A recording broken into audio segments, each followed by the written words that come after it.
Welcome to our channel. Today we how to log into Airtable from Okta, complete guide step by step clearly. To log into Airtable using Okta, start by opening your web browser. Navigate to your organization's Okta login page. Enter your Okta credentials in the provided fields. Click the login button to access your Okta dashboard.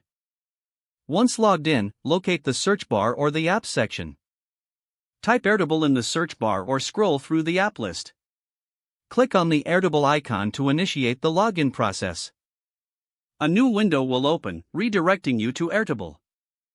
If prompted, enter your Airtable username and password. Click the Login button. You will now be directed to your Airtable workspace. From here, you can start managing your projects and collaborations. If you encounter any issues, refer to your IT department for assistance. Remember to log out of Airtable when you're finished for security purposes.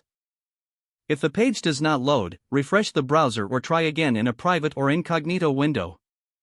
Make sure you are using the correct email address, then retype it carefully to avoid small typos. If your password is not accepted, use the reset option and create a new strong password you can remember. Check your spam folder for verification or security emails, then complete any requested confirmation steps. Enable two-factor authentication if available to improve account security and reduce unauthorized access risk. After signing in, review your profile details so your contact information and settings are accurate and current. If you see an error message, note it down and try again after restarting your device and internet connection. Log out when you finish, especially on shared devices, to keep your account and payment information secure. If the page does not load, refresh the browser or try again in a private or incognito window. Make sure you are using the correct email address, then retype it carefully to avoid small typos. If your password is not accepted, use the reset option and create a new strong password you can remember. Check your spam folder for verification or security emails, then complete any requested confirmation steps. Enable two-factor authentication if available to improve account security and reduce unauthorized access risk.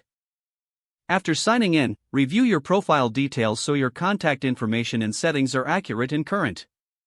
Don't forget to like this video and subscribe to our channel for more step-by-step tech guides.